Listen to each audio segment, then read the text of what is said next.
Good afternoon, thank you for coming. I wonder if first of all I could ask your name and your connection to this area. Well, my name is Keith Lem. Queer name, but it's my name.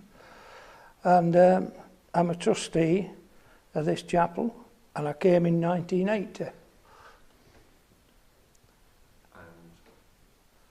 could you describe a little about your involvement with the chapel and why that's an important? Well, I don't know about involvement, but I was talked into doing as much as I could with another fella when I came here. And so I started doing things, and I got a job here. The chap who were in charge offered me a job at £80 a week because I got made redundant. And I must admit I was lucky I got a job. And I came up here and worked for about 5 years as a development officer of all things, and got involved. And I've been here ever since. Could you tell me your first memory of actually coming to Wincobank Chapel, or the most strong striking memory perhaps? Well, my first memory of walking in this chapel was that there were that many holes in that roof at church that somebody told me they let cats down them, but everybody could get on the roof and get down outside at the chimneys. But I had to try and liaison bloke between builders and church people to try and get it so that it weren't watertight, but at least it stopped raining in. And it was quite a job, a real job. But I found out very quickly at Wincobank they were all one big family, and they got a lot of kids. And I like camping, so I booked them on a camp in Grindleford in Derbyshire. And when I come back and I told Jill and other lads that were running Sunday school, they looked at me gone out. And they said, they'll never go, you know, but they did. And we had a number of camps in Grindleford, real, you know, common or garden camping, just normal tents. Don't ask me about toilets and washing, but we did it.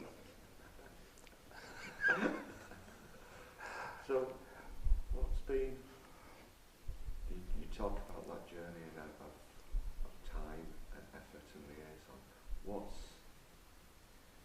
the spirit of this place that makes that difference? Well, I think I come from Methodism. And when you're in a Methodist church, you've got that many meetings, you don't know whether you're coming or going. I wanted to run a disco, and I had to go to a meeting, a chapel meeting, and they said, no, you can't have one. So I went to another hall belonging to Court, and I run a disco, and found out there were 200 kids come to that disco, so there were a need for it. But when I came over here, I found out there were that many kids. You didn't know what to do with them. We'd got that many coming. It was unbelievable. But the thing that I really think about is when Charles got married, Charles and Diana, I came up here and we'd got other building. And they'd laid out for 300 people to come and have the tea. And when I got here at tea time, I thought, well, it'll never work, somebody will break in. So I said, I'll stop here at night. I'll just go out and fetch me a sleeping bag. I'll stop on stage. Everybody says, no, you can't do that. I says, well, I will do.